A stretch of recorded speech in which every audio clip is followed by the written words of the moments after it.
As you can see, I've got this big ass machine, right? Big ass machines are really expensive to have.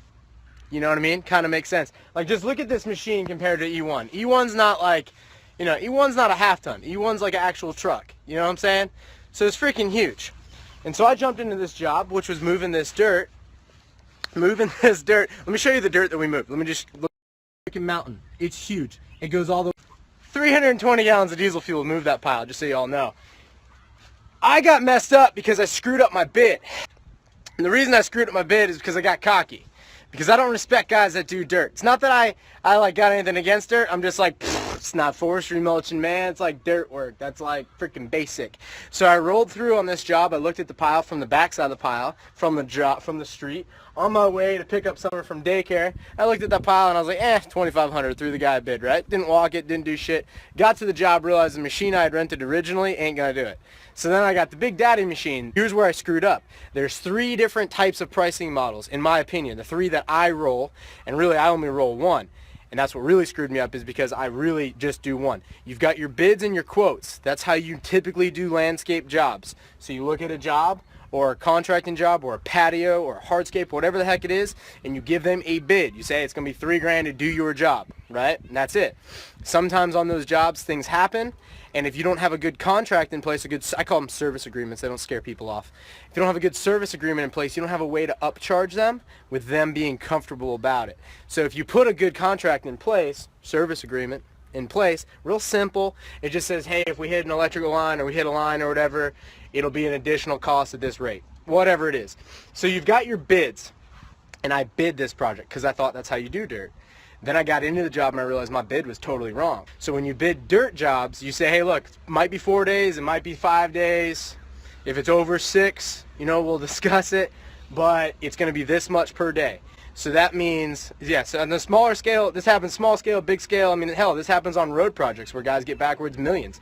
But for me, I'll show you guys my numbers. Machine rental was $550, or $5,000 was $765. So total is an $8,200 job.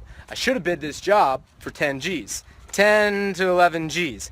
I originally bid this job for 2,500 because I was like, I didn't know what the hell I was doing. And then I upped it to 5. So the job is 5. So out of pocket, I'm going to be negative 2,200 on it. I can swallow it, 2,200, not the worst thing in the world that's ever happened to me, right? But the point here being is I want to go over the pricing structure that screwed me up. So you've got quotes, and that's what I did. And I learned in dirt work on this type of machinery, you don't do quotes, you do by incremental pricing. So you say, hey, this is much per day to do it. This works well with cleanups. So if you do a cleanup and you say, hey, look, it's going to be 3 days for my crew to come out here and do it. Here's what I charge for my crew for the day. Then you're good. If you get it done in 1 day, great. If you get it done in 4 days, you're getting things covered. Now, where you benefit is if you want to hedge your bets. So if you bid a cleanup job and you think it's going to take 3 days, right, and you bid it for 3 days at your rate, and you do it in 1 day, well, then you just won. But you got to understand, you're gambling. And if you do it in 6 days, you just lost. But you're gambling. Bids and quotes work really well with machines. If you own the machine and it's really the incremental cost for you is just your time and some diesel fuel, it's not that big of a deal. You can handle it. The way I like my pricing structure, and the way I typically do pricing structure, because I think it scales more, is I like productized pricing.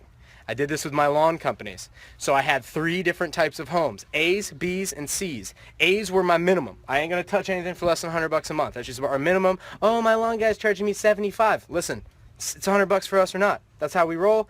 You're an A, that's what it is. And an A was subject to time, so it was a 15-minute stop. So I ran a 3-man crew, and if it was a 15-minute stop or less, that's how we rolled. You do it with your employees. They're on incremental, right? They know what they're getting paid per day. They're good to go.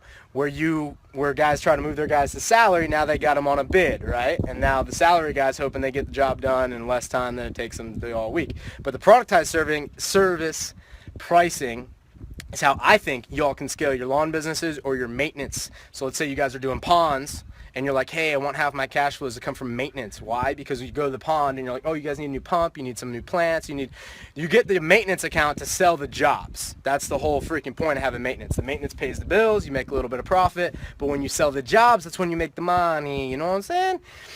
I like productized pricing because it's easier to bid. And the reason that I've screwed up on this is, one, Had I known, had someone at this level told me, bro, we do incremental pricing at this level, okay? That's what we do. Guys that own these machines, maybe they're old, rusted up, and they're just buying diesel fuel, maybe they do bids because they look at it, 30 years in the business, and they go, oh yeah, that'd take me 2 weeks, and they give them a bid.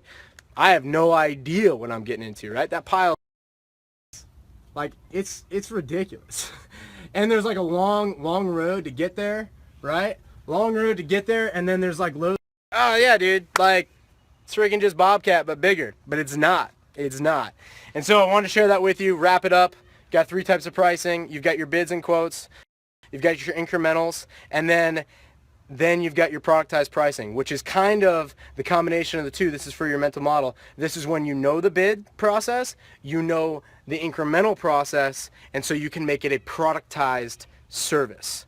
So if you can make your services a productized service, one, it's easier to scale the business, it's easier to scale the operations of the business, and it's easier to tell your employees, hey, this is productized, this is the menu. Just read the damn menu and ask them what they want. They want 1, 2, 3, or 4, right? That's how McDonald's does it. They're not getting into anything custom.